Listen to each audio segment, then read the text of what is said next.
I never imagined my life could unravel like this, especially at the hands of someone in my own family. Every day, I carry a secret so heavy, it's crushing me.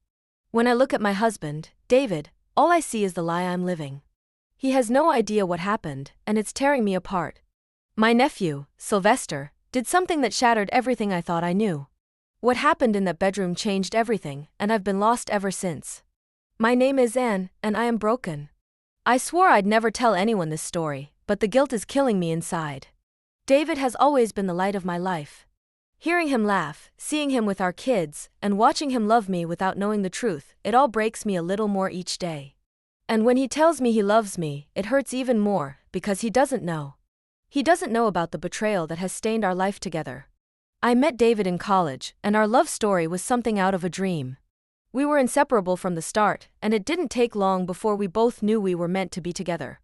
Moving in with him after college felt like the most natural step, and soon after, he proposed.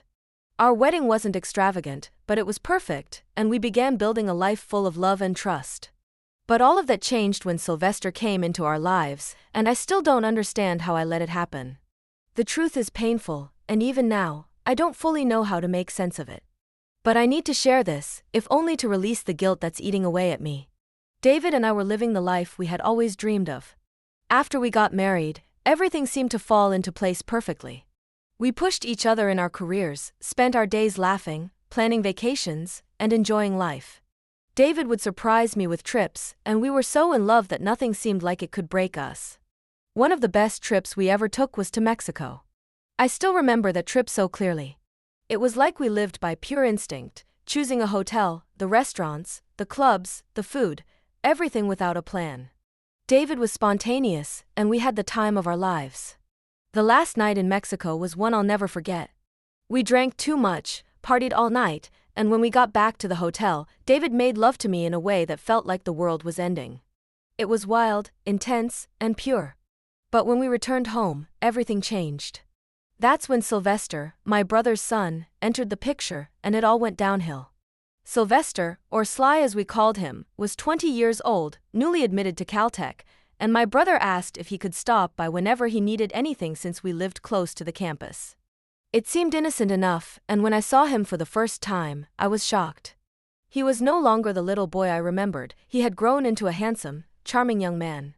His resemblance to my dad only made me feel more connected to him, and in a strange way, I felt like I was seeing my father again. That might have been the first mistake. When my brother introduced him to David and me, I gave Sly a big hug, maybe too big. In that moment, I was caught up in the nostalgia of seeing my dad's face in Sly. I wasn't prepared for the feelings that would come later, or how they would take control of me. Sly stayed with us for 3 days before moving to his dorm, and during those 3 days, I found myself drawn to him in ways that were completely inappropriate. David worked long hours, and I was home, working remotely. Sly and I spent a lot of time together, talking about everything. He was charming, and his intelligence and confidence drew me in even more. He would make breakfast, come to my room to wake me up, and we spent hours talking like old friends. On the second morning of his stay, he came into my room, and I almost threw myself at him, mistaking him for David. When I hugged him, I held on longer than I should have. In that moment, I felt something I didn't want to feel. I was high on the attention, on the way Sly made me feel alive again. I knew it was wrong, but I couldn't stop. He was my nephew, yet I was drawn to him in ways I couldn't explain. When Sly left for his dorm, it felt like a part of me left with him. I found myself making excuses to visit him at Caltech. I would leave work early and drive an hour just to see him, twice a week, sometimes more. We would hang out like teenagers, talking and laughing. I felt young again, alive in a way I hadn't felt in a long time. I wasn't old by any means, but there was something about Sly that made me feel new. David eventually noticed how often I was going to see Sly. He didn't think I was having an affair, he just found it odd that I was visiting him so much. He confronted me one night, asking me to give Sly some space. He said Sly needed to make friends and grow without me hovering over him. At the time, I couldn't see how right David was. Instead, I got defensive. We had a heated argument, and I told him he wasn't the boss of me. It wasn't about Sly, not really. I just didn't want David to control me, even though he wasn't trying to. I was being stubborn, refusing to see how inappropriate my actions were. David pleaded with me, but I refused to listen. I stopped talking to him for days. I was so consumed with my obsession with Sly that I didn't care how it was affecting my marriage. But after some time, I began to realize how much damage I was doing to my relationship with David. I finally stopped visiting Sly, and life slowly went back to normal. Or at least, that's what I made David believe. David and I reconnected in a big way. We went on dates, had wild, spontaneous sex in places we shouldn't, like at a football game, where I took him in the parking lot after teasing him in the stands. It felt like I was trying to make up for my obsession with Sly by giving David the wildness that I had been thinking about with someone else. But it wasn't the same. In my mind, it wasn't David I was with, it was Sly. I imagined his strong arms, his youthful energy. I couldn't get him out of my head. And then came the day Sly returned. It was a normal Friday. David had gone to work, and I was cleaning the house, dressed casually in one of David's shirts and a pair of netted panties. I was in a playful mood, dancing around the living room to a song I can't even remember now. That's when Sly walked in. I wasn't expecting anyone, so when I saw him, I froze. We locked eyes, and the tension in the air was thick. Instead of running upstairs to change, I stayed. I swayed to the music, bending down to clean, moving slowly, knowing Sly was watching me. There was something electric in the air. I don't know why I didn't stop it then, but I didn't. After cleaning, I went upstairs to take a shower and realized I didn't have a towel. I called out to Sly to grab one for me, and he brought it up, standing at the door. That's when everything shifted. I came out of the bathroom, wrapped in the towel, and we stood there, staring at each other. The silence was unbearable, and then Sly kissed me. It was quick, unexpected, but I didn't stop him. After a moment, I pushed him away, but the damage was done. We both knew what was about to happen. I sat on the bed, and he sat beside me. When I asked him if we should really do this, he didn't answer. Instead, he kissed me again, this time on my neck, and I gave in. It was like everything I had been suppressing came rushing to the surface. In that moment, nothing else mattered but him. Sly took me, slowly at first, exploring every part of me like he had all the time in the world. It wasn't hurried or secretive, it was like he owned me, and I let him. He pleasured me in ways I hadn't experienced in years, and I lost myself completely in the moment. We moved from the bed to the floor, to David's chair, and I didn't care about the consequences. For 3 hours, Sly was all that existed. When it was over, he left with a smirk on his face, and I felt like my world had shattered. But the real horror was yet to come. When Sly left that day, I thought the worst of it was over. I believed that what had happened was a one-time mistake, a moment of weakness. But it didn't end there. Days later, Sly called me, asking me to come to his dorm at Caltech. When I refused, he sent me a video of everything that had happened in our bedroom. I was shocked, horrified. How had he done this? It turned out that Sly had placed a hidden camera on David's desk while I was in the bathroom. He had captured everything, the kiss, the intimacy, the moments I wished I could erase. But what terrified me the most was what he said next. If I didn't come to see him, he would send the video to David and to his father, my brother. I couldn't believe it. The sweet, charming boy who had once made me feel so alive had turned into something else, someone capable of blackmailing me. I felt trapped, suffocated by the weight of the secret, and powerless to stop him. Sly knew exactly what he was doing. He had planned this from the beginning, and I had walked right into his trap. The blackmail started small. He wanted money, of course, and I gave it to him, anything to keep him quiet. But then it escalated. He demanded more, not just money, but my time, my body.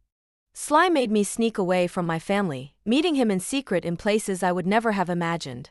He took me in his dorm, in my car, even at a family reunion, forcing me to pretend like everything was normal while I was drowning in shame.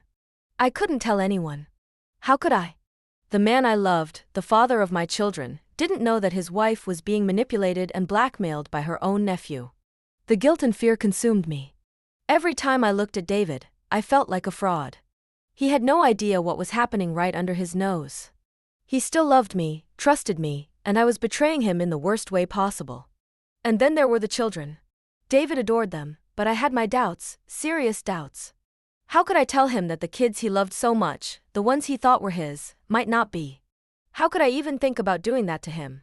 But as the blackmail continued, the doubts grew stronger. I had no way of knowing for sure, but the timeline didn't add up, and the thought that Sly could be the father of my children haunted me every single day. Sly's demands didn't stop. In fact, they only grew. He became bolder, asking for more money, for more time, and making more outrageous demands. He was always one step ahead of me, always reminding me that he held the power. And the worst part? He enjoyed it. The smirk he wore every time we met made it clear that he knew he had control over me, and he loved it. I was terrified of what would happen if David found out. My marriage would be over. My family would be destroyed.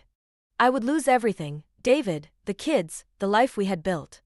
So, I kept playing along, pretending like everything was fine, while my world crumbled around me. But the pressure was unbearable. I couldn't keep up with Sly's demands forever. He wanted a severance payment, an amount so outrageous I can't even mention it. It was his way of ending the blackmail, he claimed, but I knew it would never really end. Even if I paid him, even if he let me go, the damage was done. The secret would always be there, looming over me, waiting to destroy everything. I thought about running, disappearing from David's life before he ever found out. But how could I leave him? How could I leave the kids? I thought about confessing, but the fear of what would happen next paralyzed me. The guilt was killing me, but the fear of losing everything kept me silent. Now, I'm trapped in this nightmare, stuck between the life I had and the terrible decisions I made. Every time I see David smile at the kids, I wonder if they're even his. Every time I hear him say he loves me, I want to scream the truth, but I can't. I don't know how to fix this. I don't know if I even can. Sly is still in my life, lurking in the background, controlling my every move.